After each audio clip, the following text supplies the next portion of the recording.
નમસ્કાર દર્શક મિત્રો, ધ સિક્રેટમાં આપનું સ્વાગત છે। હું છું સઈદ કુરેશી। પાલનપુરના શાહીબાગ વિસ્તાર સ્થિત ધ્યાન માનસિક રોગ હોસ્પિટલના સ્થાપક ડૉક્ટર દેવેન્દ્રભાઈ ચૌધરી વર્ષોથી માનસિક રોગોથી પીડિત દર્દીઓ માટે નિસ્વાર્થ સેવા આપે છે। તેઓ પાલનપુર સિવિલ હોસ્પિટલમાં પણ પોતાની સેવાઓ આપી ચૂક્યા છે। ડૉક્ટર દેવેન્દ્રભાઈ ચૌધરી કોઈપણ પ્રકારના વિજ્ઞાપન કે જાહેરાત વગર સતત લોકોની સહાયતા માટે કાર્યરત છે। તેમની વિશેષતા માત્ર માનસિક રોગના નિદાન અને સારવારમાં જ નહીં, પરંતુ વ્યસન મુક્તિ અભિયાનમાં પણ મહત્વની ભૂમિકા ભજવે છે। અનેક દર્દીઓએ તેમની માર્ગદર્શન અને મફત સારવાર દ્વારા વ્યસન મુક્તિ મેળવી છે। તેમની ધર્મપત્ની રેખાબેન ચૌધરી પણ ગરીબ અને જરૂરિયાતમંદ દર્દીઓ માટે મફત દવાઓનું વિતરણ કરે છે। દંપતી માનવતા છે કે માનવ સેવામાં એ જ પ્રભુ સેવા અને તે જ ભાવનાને હૃદયમાં રાખીને તેઓ રોજિંદા જીવનમાં દુઃખી અને જરૂરિયાતમંદ લોકોની સહાયતા કરે છે। આ સેવાકીય કાર્યની અસર દર્દીઓના હૃદય સુધી પહોંચી છે। ઘણા દર્દીઓ એમ કહે છે કે ડૉક્ટર દેવેન્દ્રભાઈ ચૌધરી એ આપણા માટે દેવદૂત સમાન છે અને તેઓ તેમને દીર્ઘ આયુષ અને ભલાઈ માટે હંમેશા પ્રાર્થના કરે છે। ધી સિક્રેટ ન્યૂઝ ચેનલ દ્વારા પ્રસ્તુત આ માહિતી એ કોઈ જાહેરાત નથી, પરંતુ એક તબીબની નિસ્વાર્થ સેવા અને માનવતાના જીવંત પર ઉદાહરણની ઓળખ છે। પાલનપુર વાસીઓ માટે એવા તબીબનું શહેરમાં હોવું ગૌરવની બાબત છે। માનસિક તણાવથી અનેક સ્વાસ્થ્ય સમસ્યાઓ પેદા થઈ શકે છે, જેમાં નિંદ્રાના રોગ, અનિદ્રા, ડિપ્રેશન, ચિંતા, એન્ઝાયટી, હાઈ બ્લડ પ્રેશર, હૃદય રોગ અને અન્ય માનસિક રોગો ઉદ્ભવી શકે છે। ક્યારેય માનસિક તણાવ શારીરિક તકલીફો જેવી કે માથાનો દુખાવો, પાચન તંત્રની સમસ્યા અને કામે અસમર્થતા, સેક્સ્યુઅલ ડિસફંક્શન પણ ઉશ્કેરી શકે છે।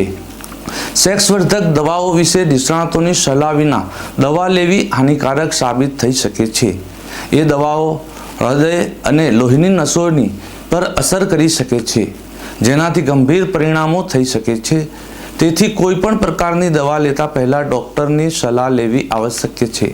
આ સિવાય પર ધી સિક્રેટ ન્યૂઝ ચેનલમાં ડૉક્ટર દેવેન્દ્રભાઈ ચૌધરી સાથેની વિશેષ ચર્ચા મહત્વની રહી હતી। જો આરોગ્ય સંબંધિત વધુ માર્ગદર્શક જોઈએ તો નિષ્ણાત તબીબની યોગ્ય સલાહ લેવી જોઈએ।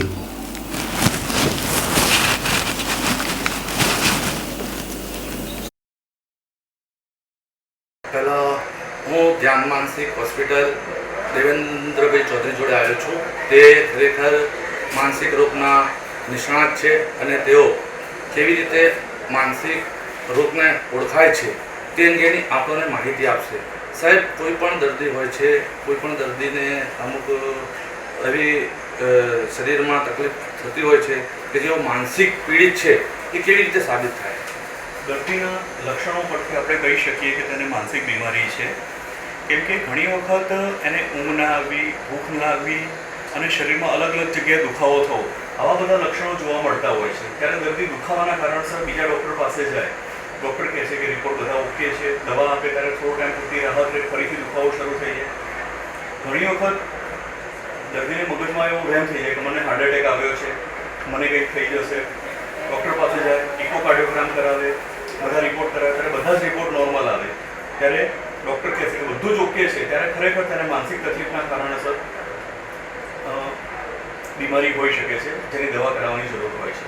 એ સિવાય પાગલપણ કરવું, નશો કરવો, કોઈના પ્રત્યે કારણ વગર વહેમ કરવો, શંકા થવી, પતિ પત્ની વચ્ચે અણબનાવ કારણ વગર રહેવો, એકબીજાના ચારિત્ર પર શંકા થવી, આ પણ એક માનસિક બીમારીનું લક્ષણ હોઈ શકે છે। કેટલાક લોકો એમ કહે છે કે જે જાણતા નથી એવા લોકો સાથે અમારી ચર્ચા થાય છે તો કે ભાઈ અમે માનસિક રોગની દવા કરાવીએ એટલે આપણે બંધાણી થઈ જઈએ દવાના। એવું સાહેબ ખરેખર આ વાત સાચી છે કે ખોટી છે? હવે માનસિક બીમારી માટેની જ્યારે આપણે વાત કરીએ ત્યારે તેમાં બીમારીને ઠીક કરવા માટે હું પોતે 4 સિદ્ધાંતને અનુસરું છું। સૌથી પહેલું 100% સારું થવું જોઈએ। તમે બીમારીનું દવાનું બંધાણ થઈ જશે, દવા બંધ કરવી છે, એના કરતાં સૌથી પહેલાં તમે એ વિચારો કે તમને 100% દવાથી સારું થાય છે કે નથી થતું। બીજો છે 100% સારું રહેવું, એટલે કે મેન્ટેનન્સ સ્ટેજ। દવાઓથી તમને 100% સારું રહે છે તો એ દવાઓ ચાલુ રાખવાની છે। ત્યારબાદ ડૉક્ટરની સલાહ મુજબ ડૉક્ટર સાથે ચર્ચા કરીને ત્રીજો ફેઝ આવશે, જેમાં ડૉક્ટર તમારી દવાઓ ધીરે ધીરે કરીને ઓછી કરશે. અમુક બીમારીની અંદર દવાઓ 1 વર્ષ લેવાની હોય છે, અમુકમાં 6 મહિના લેવાની હોય છે, અમુક રેર બીમારીમાં દવાઓ લાઈફ ટાઈમ લેવાની જરૂર પડે અથવા તો ઓછા ડોઝમાં જરૂર પડતી હોય. અને ચોથું સ્ટેજ આવે દવા બંધ કરવી અથવા તો એકદમ મિનિમમ ડોઝમાં ચાલુ રાખવી. આપણી પાસે ઘણા બધા દર્દીઓ એવા છે જે અડધી ટેબ્લેટ ઉપર સ્ટેબલ છે, જે પોતાની જિંદગી નોર્મલ માણસની જેમ જીવે છે. એટલે કે દવાનું બંધારણ નથી થતું, પણ દવા તમારી બીમારીને ઠીક કરીને તમને સારા કરે છે. એટલે ડૉક્ટરની સાથે ચર્ચા કરીને તમારી દવાઓ ક્યારે ઓછી કરવી, ક્યારે બંધ કરવી એ આપણે કરી શકીએ છીએ.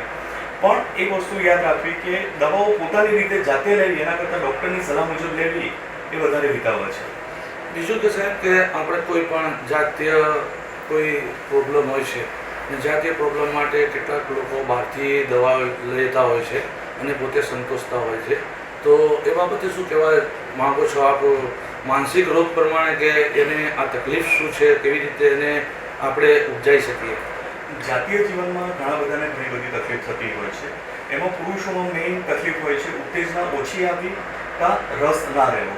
જ્યારે આવી તકલીફો થતી હોય છે ત્યારે તેનું પૂરું નિદાન કરીને કે તેને અંડરલાઈન ડિપ્રેશન છે, કારણ કે મગજમાં ડિપ્રેશન ચાલતું હોય તો પણ આ તકલીફ થઈ શકે છે, હોર્મોનલમાં ઇમ્બેલેન્સ હોય તો પણ થઈ શકે છે.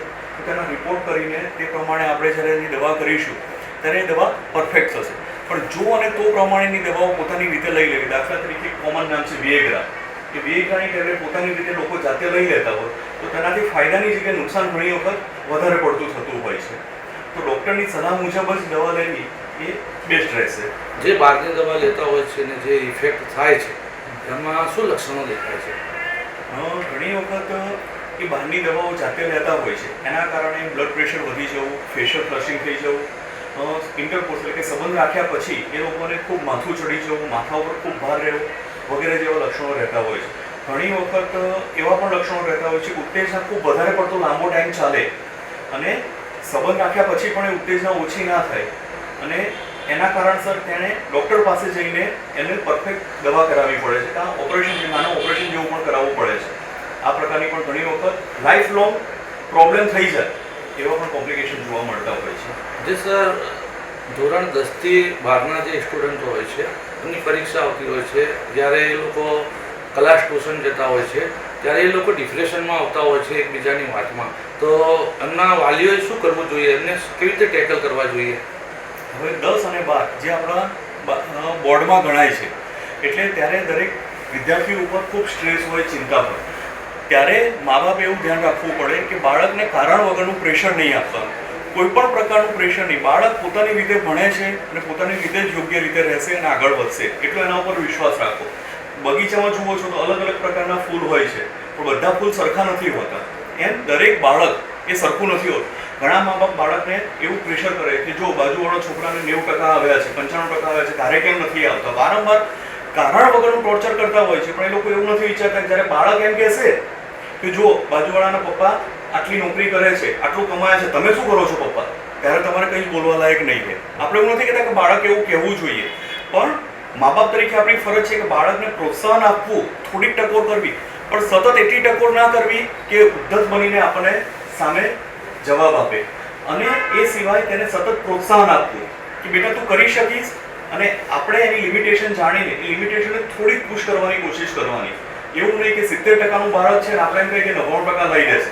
70 થી 95નું પુશ કરો, 70 થી 75નું પુશ કરો, 75 થી 80નું પુશ કરો, એમ થોડું થોડું પુશ કરીને તેને આગળ વધારો તો 100% આગળ વધશે. બાળકને જ્યારે એક્ઝામની ચિંતા અને ગભરામણ થતી હોય ત્યારે એની સાથે બેસીને એની ચિંતા અને ગભરામણ દૂર કરવાની, અને બાળક સાથે ખાસ તમારા અસફળતાના કિસ્સા જેમાં તમે ફેલ થયા છો એ કિસ્સાઓ બાળકને ખાસ કહેવા, જેથી બાળક માને કે જિંદગીમાં સફળતા જ નથી, નિષ્ફળતા પણ એક જિંદગીનો ભાગ છે. બીજું સાહેબ કે જે ભૂત પ્રેત છે ને આવી માનસિક બીમારીથી સંકળાયેલી છે, આવું લોકો ઢૂંઢવાનું છે કે ક્યાં થઈ ગયું છે, કંઈક એવું છે, આ લોકો જે અંધશ્રદ્ધા રાખે છે એ વિશે માનસિક રોગમાં શું ભૂમિકા હોય છે? ઘણી વખત જ્યારે વ્યક્તિ ઢૂંઢતો હોય ત્યારે આપણે એમ કહીએ કે તેને ભગવાન આવ્યા છે, દેવ આવ્યા છે, પણ એવું કશું જ હોતું નથી. હમણાં જ એક કિસ્સો હતો કે વ્યક્તિ જ્યારે પોઝેશન ટ્રાન્સ એટલે કે એવું કહે છે કે મારી અંદર કોઈ દેવ આવી ગયા છે કે ભૂત આવી ગયું છે, ત્યારે બિલકુલ ઉર્દુમાં વાત કરતો હતો. એટલે લોકો સમજે કે ખરેખર આના ઉપર તો કોઈ ભૂત પ્રેતનો સાયો છે. પણ એક જાણકાર મૌલવીને બોલાવ્યો અને એણે પૂરેપૂરું જ્યારે સાંભળ્યું ત્યારે એને ખબર પડી કે આજથી 5 વર્ષ પહેલાં એણે કોઈ ઉર્દુનું ભાષણ સાંભળેલું હશે, પૂરેપૂરું એનું એક બેઠું રિપીટ કરતો હતો. એ જ્યારે સાંભળ્યું ત્યારે ખબર પડી, બરાબર? કારણ કે અચેતન મનની અંદર દરેકે દરેક વસ્તુ પડેલી છે. અત્યારે ધારો કે હું એમ કહું કે 10 વર્ષ પહેલાંની તમને કોઈ વાત યાદ છે, 20 વર્ષ પહેલાંની, તમે દરેક મને ના પાડશો, ના સાહેબ 20 વર્ષ પહેલાંનું તો કઈ રીતે યાદ હોય?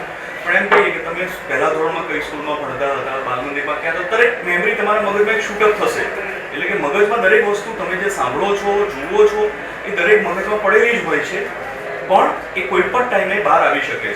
એટલે માણસ જ્યારે ચિંતા, ગભરામણ કે એની પરિસ્થિતિમાં હોય ત્યારે પરિસ્થિતિથી બહાર નીકળવા માટે, છટકવા માટે એનું અજાગૃત મન, જાણી જોઈને નહીં, અજાગૃત મન એને આ પરિસ્થિતિ કરવા તરફ પ્રેરે છે, જેની અંદર એ ધૂણવાનું કરી શકે છે, પોતાની ઉપર કોઈ ભૂત પ્રેતનો સાયો પડ્યો છે એ રીતે કરી શકે છે, અથવા તો બીજા કરતાં એકદમ જુદા પ્રકારનું વર્તન કરી શકે છે.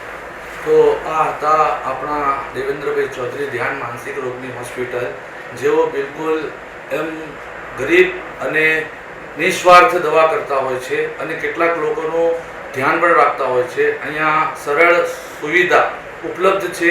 અહીંયા કોઈ પણ પ્રકારના એમના છુપા ચાર્જ લેવામાં આવતા નથી. અને જે એમને સમજ આપી છે કે જાતીયની, બાળકોને શિક્ષણની કે ભૂત પ્રેતની કે પછી કોઈ બી માનસિક રોગની જે આપી છે એ ખરેખર તબીબની જાણ મુજબ જ દવા લેવી જોઈએ. એમને વગર દવા લેવી એ મુનાસિબ નથી તેવું સાહેબનું કહેવું છે. સાહેબે આપણને સમય જે આપ્યો બહુ બહુ આભાર, ધન્યવાદ. Thank you.